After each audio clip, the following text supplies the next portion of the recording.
The black man is recreated because he's separated from his African self. That's the process. I've often said you cannot be an African and a slave at the same time, in a deep psychological sense. You cannot be truthfully and pridefully an African and relate to each other as African people the world over and be the dupes and subordinates of European power. It can't happen. The ruling over our people, over this world, has to be brought through a process of false individualism and a process of separating us from our African identity as people. And of course, when you look at the slave experience in America, just don't look at it in terms of how much cotton they had to pick and this and that, or what the slave contribution was to the economy and this and that. Look at it in terms of a brainwashing procedure. Look at it in terms of a personality altering procedure. What is happening to the African during this process? Why is this African losing language and culture and African perspective and African social organization and so forth? What happens to this African as the language and the culture and so forth is being knocked out of him? You will see then an African being niggerized. You will see then an African being turned into a servant.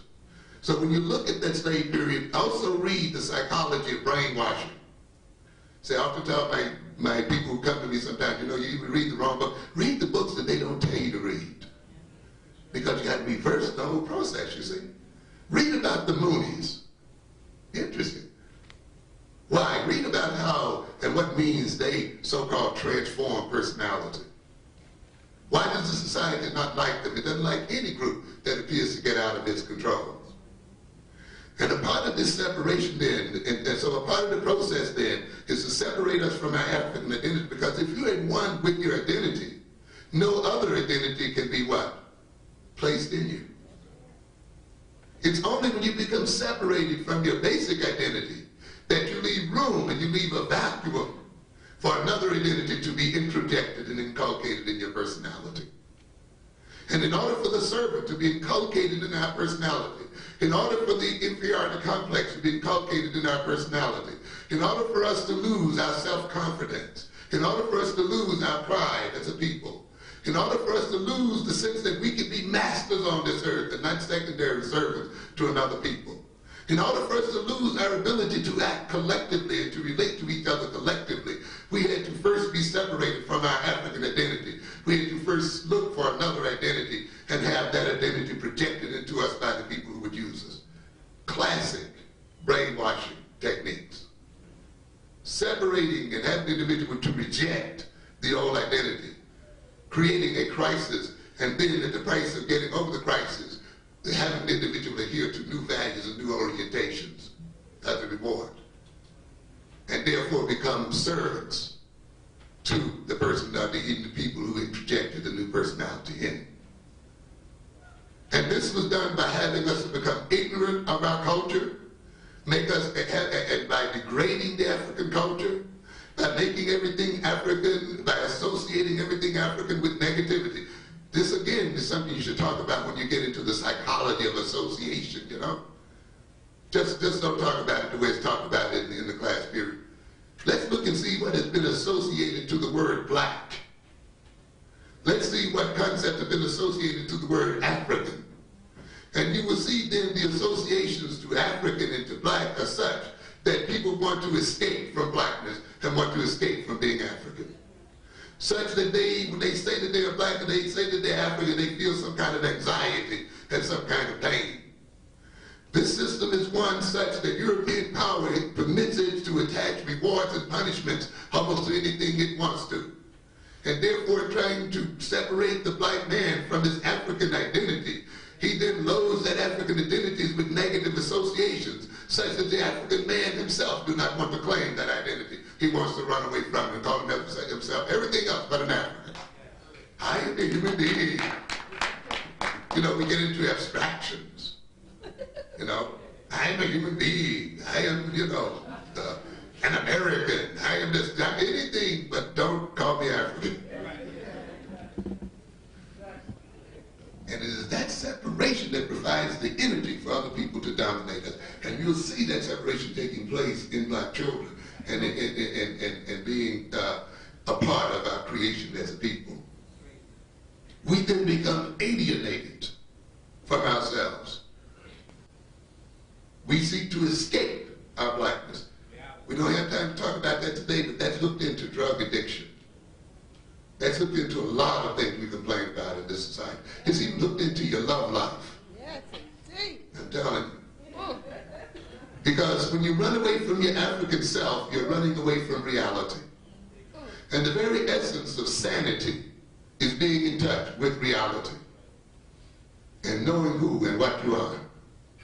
When you escape your African heritage, and you are whether you want to admit it or not, when you escape your African identity and try to deny that identity, then you are escaping an essential basis of personality. You're removing a major contact of reality, I mean to say. And when a person is separated from reality, they cannot handle it well, and in a sense, they are then maladjusted and sick in the world. And they will be defeated by reality. You cannot be separated from your African self. You cannot be separated from your African identity and be in your right mind and know what is really going on in the world. It is impossible. And yet there are many of us who want to be separated. So then, through the association of African things with negativity, we seek to escape African self. Therefore, we tend to fall in love with anything that helps us to deny who and what we are. You know some of us, when we go to Europe, and the French treat us so nice and all that. Here's some black people, I forgot I was black.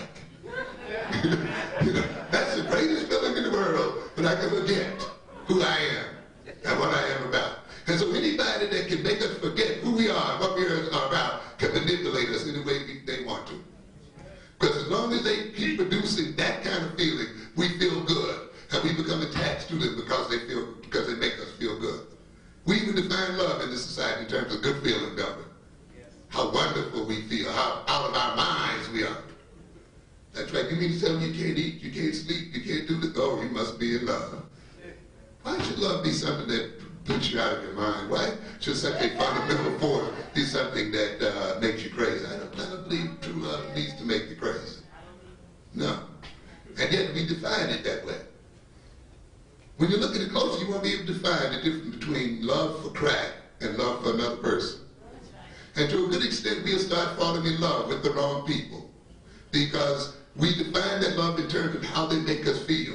And if we're trying to escape reality and they keep trying to bring us back to it, we'll hate them, even though they are friends.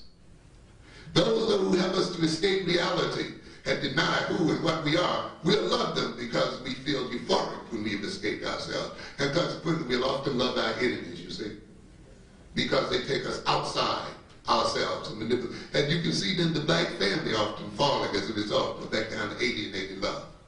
A love based on what? Self-hatred. When I talked about these black people buying things and supporting other groups other than their own, that is the result of alienation. It means, ladies and gentlemen, that an alien spirit has been introjected into the African personality. Black people, because of their separation from their African heritage and from their African selves, have become possessed by another spirit. As we became separated, another people introjected another set of values and another set of orientations within our breast as African people. And when a possessing spirit is in your breast and in your personality, that possessing spirit serves the master that put it in there, not you. And you can see in the movie The Exorcist, the devil that's in that young girl's personality is there to serve the devil. When you let your spirit be imbued in you by an education that's defined by other people, by an education that's made to suit their purposes, by a religion that's made to define another people with that white Jesus, by other orientations that become a part of your personality and outlook on life, you're going to serve those other people and you're going to work against your own interest.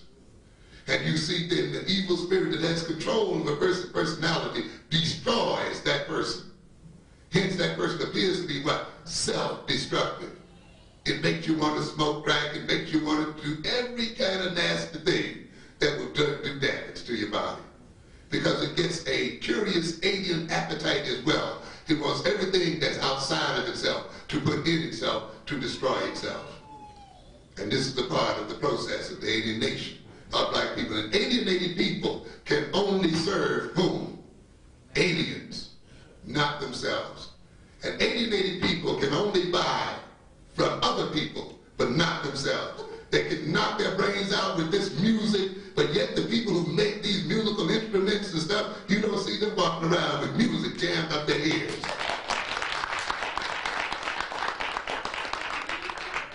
And we see it all the time, because we are here to buy the garbage and the playthings of other people. And our appetites are designed to buy it, so that the major position of African man in the world is to be one big mouth, consuming, not producing, consuming. And we even have a bunch of black leaders who think that we can consume ourselves into equality with another people. You can't do it. You have to be productive. You have to produce things to get equality and supremacy. Not buy, not eat yourself to death, not just buy all kinds of junk and stuff. You got to be productive. But an alienated person tries to feed their emptiness, and their whole focus then is upon feeding the emptiness, and they never get around to producing anything. You can sit in this college as long as you want to, as long as you sit here thinking that you're going to get the knowledge that these white people or other people has produced, you'll sit here forever. Because it is until you become producers for yourself that you leap ahead of these people. Because while you're being taught one thing, new learning is taking place. So you'll sit here forever if you think you're going to catch up. You're not going to do it.